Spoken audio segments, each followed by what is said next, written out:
తక్కువ చెప్తాను అధ్యక్ష. నాకు ఈ అవకాశం ఇచ్చినందుకు ధన్యవాదాలు అధ్యక్ష. ఈరోజు మీ ద్వారా మంత్రి గారికి తెలియజేసుకునేది ఏంటంటే, ఈరోజు అనుకున్న దానికంటే గాంజా యొక్క ప్రభావం ఎక్కువ ఉంది. ఎలక్షన్ కంటే ముందు ఇప్పుడు గమనిస్తుంటే ఇంకా ఎక్కువ ఉంది. ఎక్కువ మార్కెట్లోకి వెళ్ళిపోవడము, పేదవాళ్ళ దగ్గరికి వెళ్ళింది అధ్యక్ష. గాంజా తాగేవాళ్ళు డబ్బులున్నోళ్ళు కాదు, బాగా పేదరికంలో ఉన్నవాళ్ళు. దానికి కారణం 5 సంవత్సరాల నుంచి మద్యం రేట్లు పెరిగిపోవడము, మరి దాంట్లో క్వాలిటీలో ప్రాబ్లం రావడం వలన ఈ గాంజా వైపు మగ్గిపోవడం జరిగింది. ఇంకొక ముఖ్యమైన విషయము మంత్రి గారికి తెలియజేసుకునేది ఏంటి అధ్యక్ష, గాంజానే కాదు అధ్యక్ష, పెయిన్ కిల్లర్స్ తీసుకొని, పెయిన్ కిల్లర్స్ని పొడి చేసుకొని, దాంట్లో సలైనో ఏదో మీడియం తీసుకొని దాన్ని ఇంజక్షన్లోకి ఎక్కించుకొని పిల్లలు ఎక్కించుకుంటున్నారు అధ్యక్ష. దీని మీద కడప ఎస్పీ గారిని కూడా కలవడం జరిగింది. తల్లులు వాళ్ళు మా దగ్గరకు వచ్చి ఆ యొక్క మెడిసిన్స్, మీడియంస్, సిరంజెస్ తీసుకొచ్చి చూపించి, పిల్లలు ఒక్క దాంట్లో కలుపుకొని 10 మంది 15 మంది పిల్లోళ్ళు ఇంజక్షన్స్ తీసుకుంటున్నారు. ఒకటి, ఆ ఇంజక్షన్స్ వల్ల వాళ్ళకి మత్తు వచ్చేసి ఆ విధంగా ఆరోగ్యం పాడైపోతా ఉంది. రెండో ప్రకారం ఏంటంటే అంటువ్యాధులు ప్రబలే అవకాశం ఉంది అధ్యక్ష. ఆ తల్లులు వచ్చి చెప్పిన విషయం ఏంటంటే, మా పిల్లల్ని తీసుకెళ్లి జైల్లో వేసేయండి, మా పిల్లల్ని మేము ఆపుతుంటే మమ్మల్ని కొడుతున్నారు, ఈ యొక్క మెడిసిన్స్ కొనడానికి వెళ్ళేసి డబ్బులు దొంగతనాలు చేయడము, వాళ్ళ ఇంట్లో కొట్టడము, వాళ్ళ పక్క వాళ్ళ జోలికి పోవడము, ఇలాంటి నేరాలు చేయడానికి అవకాశం వస్తూ ఉంది. మేము కంట్రోల్ చేయలేకపోతున్నాము, మా పిల్లల ఆరోగ్యాలు పాడైపోతుంది, మీరు ఏమన్నా చెయ్యి ఆపండి మేడం అని చెప్తున్నారు. అంటే నాకు అర్థమైంది ఏంటంటే, ఉన్న సమస్య కంటే సమస్య పెద్దగా ఉంది. ఈరోజు మనం కనుక్కుంటే ఏమవుతుందంటే అధ్యక్ష, ఈ యొక్క మెడిసిన్స్ కొరియర్ ద్వారా తెప్పించుకుంటున్నారు. మనకున్న చిన్న సమాచారం ఏంటంటే, బెంగళూరు ద్వారా నుంచి తాడిపత్రికి వచ్చి, తాడిపత్రి నుంచి ప్రొద్దుటూరుకు వచ్చి, ప్రొద్దుటూరు నుంచి కడపకి, దీనికి బిల్లింగ్ ఉండదు, ఏముండదు. మెడికల్ షాప్స్ కొరియర్ ద్వారా తెచ్చుకొని ఆ మెడిసిన్స్ ని ఈ పిల్లలకు ఇచ్చేస్తున్నారు అధ్యక్ష. దానివల్ల ప్రాబ్లం ఏంటంటే, ఎస్పీ గారు చెప్పడము, దాన్ని పట్టుకోవడం ఎట్లా అనేది. దీని ప్రకారం నార్కోటిక్స్ చీఫ్ గారి దగ్గరికి కూడా వెళ్ళి మాట్లాడడం జరిగింది. ఆయన అంటారు, ఇంకా పెద్ద ఎత్తున దీన్ని పెంచాల్సిన అవసరం ఉంది కంట్రోల్ చేయడానికి. అంటే రకరకాల విధానాల్లో, ఒక గాంజా అనుకొని మనం అనుకుంటున్నాము, పెయిన్ కిల్లర్స్, మత్తు పదార్థాలు మెడికల్ షాప్స్ లో కొనే వాటి ద్వారా కూడా పిల్లలు దీనిలోకి వెళ్తున్నారు. తప్పకుండా యువతను కాపాడుకోవాల్సిన అవసరం ఉంది అధ్యక్ష. ఒక్క నిమిషం, దీని ప్రకారం సీసీ కెమెరాలు కూడా పెంచుకోవాల్సిన అవసరం ఉంది అధ్యక్ష. కడప నియోజకవర్గానికి వస్తే దాదాపు అంతకుముందు ఉన్న కెమెరాలన్నీ ఈ 5 సంవత్సరాలు నిర్వీర్యం చేయడం జరిగింది. ఎక్కడైనా ఏదైనా క్రైమ్ జరిగితే కనుక్కోవాలా నేరస్తులు అంటే కనుక్కోలేని పరిస్థితిలో తయారైపోయింది అధ్యక్ష. ఇంకోటి అధ్యక్ష, మా కడపలో మార్పు అనే పేరు మీద ఈ డి అడిక్షన్ సంబంధంగా ప్రైవేట్ డాక్టర్స్ వచ్చి ఒక సెంటర్ని ఓపెన్ చేసినారు అధ్యక్ష కడపలో. కానీ నేను మీ ద్వారా మంత్రి గారికి తెలియజేసుకునేది ఏంటంటే, ఆ అడిక్షన్ సెంటర్ పైన ఉంటే కింద వచ్చి మద్యం దుకాణం పెట్టారు అధ్యక్ష. అంటే పైన తాగండి, పైన డి అడిక్షన్ సెంటర్కి వెళ్ళండి, కిందికి వెళ్ళి మద్యం తాగండి, మళ్ళీ చెడిపోండి, మళ్ళీ పైకి వచ్చి అడిక్షన్ సెంటర్లు వచ్చారండి. దాని మీద పెద్ద ఎత్తున మేము అధికారుల దృష్టికి తీసుకుపోవడం, అక్కడి నుంచి ఆ మద్యం దుకాణం కడపలో మార్చి బిల్టప్ సర్కిల్లో కడపలో దాన్ని మార్చి దూరంగా పెట్టండి. ఎందుకంటే ఒక పెద్ద ప్రయోజనం కింద ప్రైవేట్ వ్యక్తులు డాక్టర్స్ వచ్చేసి పిల్లలు దీంట్లో బాధపడుతున్నారు, వీళ్ళని మార్చాలనే ఉద్దేశంని ఈ యొక్క కింద మద్యం దుకాణం పెట్టడం ద్వారా దాన్ని దెబ్బతీసినట్టు అవుతుంది అధ్యక్ష. థ్యాంక్ యూ అధ్యక్ష. ఎమ్మెల్యేస్కి వారి పవర్ వారికి పూర్తిగా తెలియట్లా. సమస్యలు హోమ్ మినిస్టర్ గారికి చెప్పడం మంచిదే, కానీ మీ నియోజకవర్గాల్లో పోలీస్ తోటి ఇంటరాక్ట్ అయ్యి MLAs must also take active role in controlling the anti social activities. ఇంకక్కర్లేదమ్మా మంత్రి గారు. అధ్యక్ష ధన్యవాదాలు అధ్యక్ష. గౌరవ సభ్యులు మాట్లాడిన మాటల్లోని వాళ్ళ తాలూకా బాధ ఒకటేంటంటే, సొసైటీ పట్ల వాళ్ళకున్న రెస్పాన్సిబిలిటీ ప్రజాప్రతినిధులుగా అన్నది చాలా క్లియర్గా కనబడుతుంది.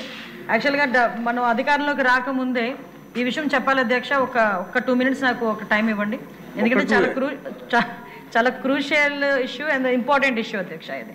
ఎందుకంటే లాస్ట్ టైం మన గౌరవ మంత్రివర్యులు లోకేష్ బాబు గారు యోగాలం చేసేటప్పుడు నేను చంద్రగిరి కాన్స్టిట్యున్సీకి వెళ్ళాను అధ్యక్ష. చంద్రగిరి కాన్స్టిట్యున్సీకి వెళ్ళేటప్పుడు సార్ దగ్గరకు వచ్చి ఒక తల్లి ఒక బిడ్డను తీసుకొచ్చి ఆ బిడ్డకి కూడా స్కార్ఫ్ కట్టుకుని వచ్చింది అధ్యక్ష. తల్లి బిడ్డ ఇద్దరు స్కార్ఫ్ కట్టుకొని వచ్చారు.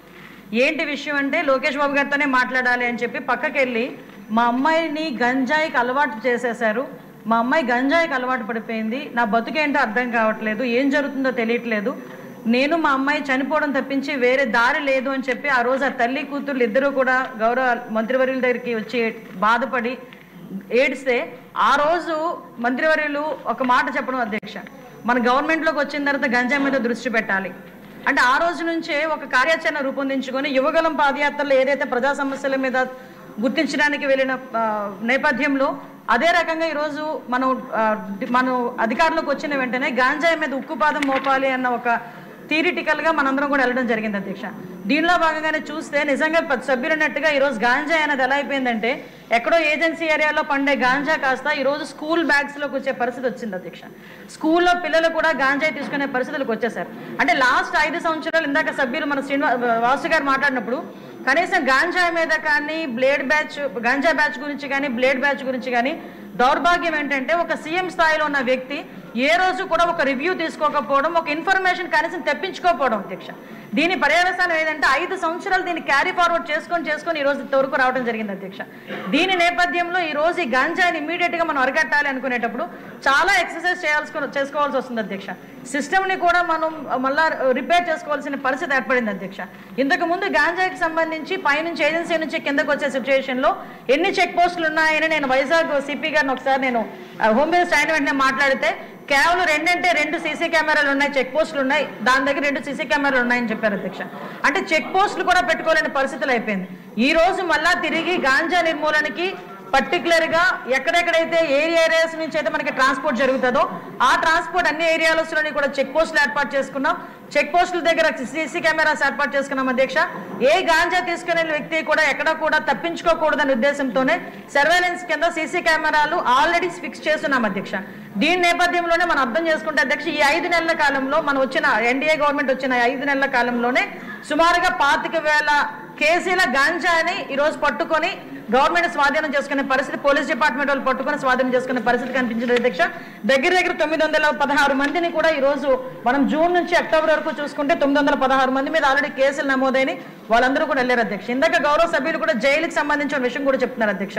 ఇంతకు ముందు ఏం జరిగిందన్న దాని గురించి ఈ రోజు నేను చెప్పక్కర్లేదు, మీరు చెప్పక్కర్లేదు, ప్రపంచం అంతా కూడా తెలుసు.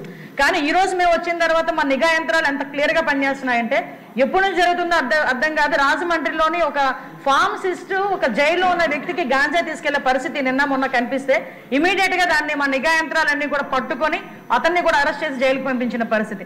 మీరు అన్నట్టుగానే ఎక్కువ ఏజెన్సీ ఏరియాలోని చిన్న పిల్లలు దీనికి ఎడిక్ట్ అయిపోయే పరిస్థితి కనిపిస్తుంది అధ్యక్ష.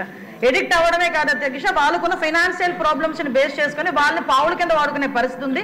కాబట్టి గాంజా బ్యాచ్ల్లోని గాంజాలు సరఫరా చేసేవారు కానీ గాంజా తీసుకునే వాళ్ళకి కూడా అధ్యక్ష ఈ రోజు ఏదో తీసుకొచ్చాము, జైల్లో పెట్టేసాము, వాళ్ళకి రిమైండ్ తీసేసాము, తర్వాత బెయిల్ బయటకు వచ్చి వాళ్ళు అలా చేసే కన్నా వీళ్ళు చేసిన వెంటనే వీళ్ళ మీద పీడియాక్ట్ పెట్టడమే కాదు అధ్యక్ష, వీళ్ళ ఆస్తులు కూడా జప్తు చేయడానికి వీలైతే వాళ్ళకి ఆస్తి ఏమీ లేకపోతే వాళ్ళ దగ్గర ఉన్న ఆధార్ కార్డులు కానీ వాళ్ళ దగ్గర ఉన్న రేషన్ కార్డ్స్ కానీ అలాంటివి కూడా సీజ్ చేసే పరిస్థితి కూడా రప్పించాలి అని గౌరవ ముఖ్యమంత్రి గారు కూడా మాకు ఆదేశాలు ఇవ్వడం జరిగింది అధ్యక్ష. దాని మీద కూడా ముందుకెళ్తున్నాం.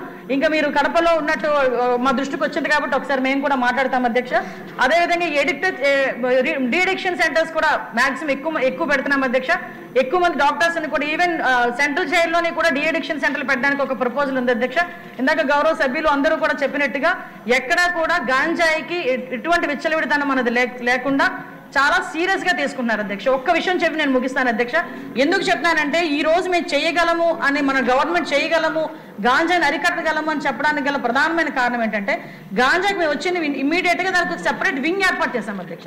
దగ్గర 469 మందిని స్టాఫ్ అలోకేట్ చేశాం అధ్యక్ష. అదేవిధంగా సుమారుగా దానికి స్పెషల్ గా ఫోర్స్ ఏర్పాటు చేసుకున్నాం, వాళ్ళకి స్పెషల్ గా బడ్జెట్ ఏర్పాటు చేశాం.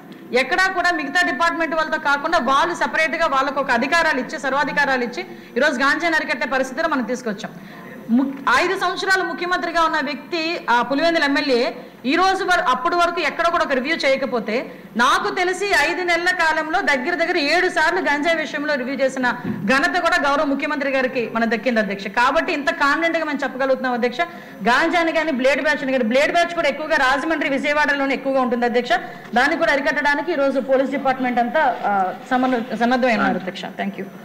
సిన్సియర్ గా పోలీసులు కృషి చేస్తే వాళ్ళు పట్టుకోవడం పెద్ద కష్టం కాదమ్మా. సిన్సియారిటీ విషయంలో ఈరోజు గౌరవ ముఖ్యమంత్రి గారి నాయకత్వంలో ఆయన తాలూకా అంటే ఆయన నాయకత్వంలో లీడర్షిప్లో ఈరోజు పోలీస్ డిపార్ట్మెంట్ అయితే చాలా పర్ఫెక్ట్గా వర్క్ చేసుకున్నారు. అధ్యక్ష, నేను సభాముఖంగా ధైర్యంగా నేను చెప్పగలుగుతున్నాను, పోలీస్ డిపార్ట్మెంట్లో మార్పు వచ్చింది. ఒకటే పోలీస్ డిపార్ట్మెంట్కి ఈ రోజు వాళ్ళ బాధ్యత ఏంటి, వాళ్ళ కర్తవ్యం ఏంటి అన్నది ఈ 5 నెలల్లో తెలిసింది అధ్యక్ష. 5 సంవత్సరాలు మర్చిపోయి ఉండొచ్చు, కానీ 5 నెలల్లో గుర్తొచ్చింది, చేస్తున్నారు అధ్యక్ష. మీ అందరూ కూడా సహకరించాలి అధ్యక్ష.